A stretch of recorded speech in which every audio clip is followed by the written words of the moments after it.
Hi guys, তোমরা সবাই কেমন আছো? Welcome back to my channel. তো আজকে আমি একটা লুক রিক্রিয়েট করতে চলেছি, শান্তিপ্রিয়ার এই লুকটা, যেটা এর আগে আমি খুব সিম্পল সোবার একদম লুক রয়েছে লাইনারের মধ্যে, বাট যেটা আসল জিনিস হচ্ছে হেয়ার স্টাইল। ড্রেস তো আমি এক্স্যাক্ট সিমিলার পাইনি, আমি জোগাড়ু করে ড্রেসটা বানিয়েছি। ঝটপট করে মেকআপ করে যাক। আমি এখানে কালার কারেকশন করে নেব। তো আমি এখানে মেবলিনের এই ফাউন্ডেশনটা ইউজ করব,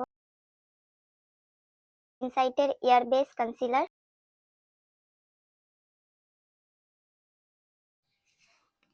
একটু স্ট্রাকচার দেওয়ার জন্য আমি ক্রিম কন্ট্রোল করব, কারণ চাবিতে ডিফারেন্স আনে। বিশেষ করে তো আমি পুরো বেসটাকে সেট করব হচ্ছে ইনসাইটের এই বানানা লুজ পাউডারটা দিয়ে। পিঙ্কিশ টোনটা কি আইব্রো করেছি আমি জানি না। আমি আই মেকআপ করব। তো আই মেকআপটা যতদূর মনে হলো খুব বেশি কিছু নেই, সিম্পল রয়েছে, আর লাইনারটা একটু বোল্ড রয়েছে। টোটাল শেডটা নিয়ে অল ওভার লিড অ্যাপ্লাই করব। এই যে পিঙ্ক শেডটা, এটা হালকা হালকা অ্যাপ্লাই করব। এই পিঙ্কিশটা নেব হালকা। এবার আমি ইনসাইটের লাইনারটা অ্যাপ্লাই করব।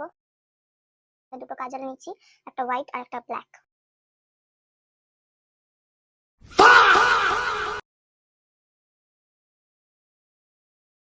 মার্সের এটা ইউজ করব, যেটা আমি ফ্রিতে পেয়েছি।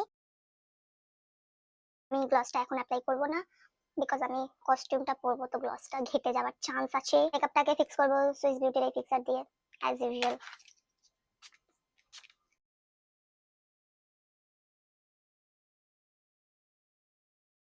এটাই আই গেস চলে যাবে। ফাইনাল লুকটা নিয়ে আসছি, জাস্ট